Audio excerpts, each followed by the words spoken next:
ఈరోజైతే ఎగ్ బుజియా అయితే చేస్తున్నానండి. చాలా టేస్టీగా అయితే ఉంటుంది ఎగ్ బుజియా. ఈ ప్రాసెస్లో అయితే చేసుకుంటే చపాతీలు పుల్కాలు వెంబడి చాలా బాగుంటుందండి. ఒక చపాతీ ఎక్కువైనా తింటారు ఈ ప్రాసెస్లో చేస్తే, పెద్దోళ్ళైనా చిన్నపిల్లలైనా. దీని ప్రాసెస్ నేను ఎలా చేశానో చూపిస్తానండి. వీడియో మాత్రం స్కిప్ చేయకుండా అయితే పూర్తి వీడియో చూడండి ఎలా చేశానో, అప్పుడే మీకు తెలుస్తుందండి. ఫస్ట్ ఒక ప్యాన్ అయితే పెట్టుకున్నానండి. ఆ ప్యాన్లో నూనె అయితే పోసుకొని ఒక చెంచాడు జీలకర్ర ఆవాలు వేసుకున్నాను. పెద్దగా 2 ఆనియన్ సన్నగా తరుక్కున్నాను. దాంట్లో 4-5 పచ్చిమిర్చి కూడా వేసుకున్నానండి.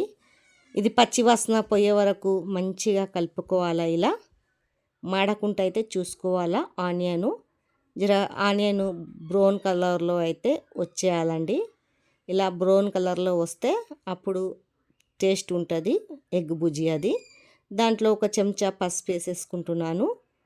ఆ పసుపు కూడా మంచిగా 2 నిమిషాలు పచ్చివాసన పోయే వరకు వేపుకోవాలా.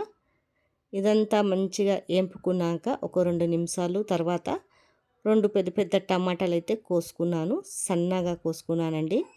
ఎగ్ బుజియాలో టమాటాలు వేస్తే బాగుంటుందండి. అందుకే 2 టమాటాలు అయితే వేస్తున్నాను నేను. ఇదంతా మంచిగా ఇలా ఫ్రై అయిపోయాక టేస్ట్కి సరిపోయేంత సాల్ట్ వేసుకుంటున్నాను. మంచిగా కలుపుకోవాలండి. చూడండి టమాటాలు కూడా మెత్త పడిపోతుంది సాల్ట్ వేసుకోగానే. ఇదంతా 2 నిమిషాలు మంచిగా ఫ్రై కానియాల. నేనైతే ఒక 6 ఎగ్ని తీసుకున్నానండి. ఈ ఎగ్ దీంట్లోనే వేసేస్తున్నాను. ఇలా వేసుకొని ఒక 2 నిమిషాలు అయితే పెట్టాలండి. అప్పుడు అనేది ఉడుకుతుంది ఎగ్గు. తర్వాత 2 రెప్పలు కలేమాకు కూడా వేసుకున్నాను.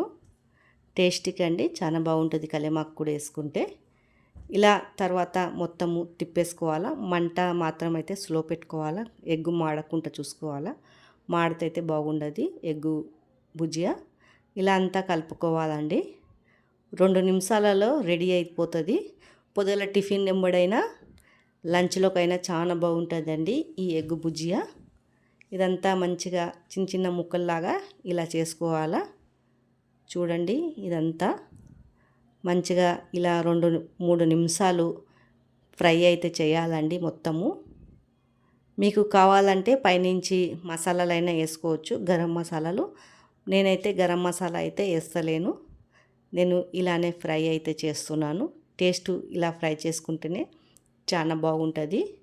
అందుకే నేను ఇలానే చేస్తున్నాను. ఇంట్లో మా పిల్లలైనా ఇలానే తింటారు, ఇష్టపడతారండి ఇలా చేస్తేనే. తర్వాత సన్నగా కొత్తిమీర తరుక్కొని అయితే దీంట్లో వేసేసుకోవాలా. చూడండి ఒకసారి కొత్తిమీర వేసుకున్నాక మరొకసారి మంచిగా కలుపుకోవాలండి.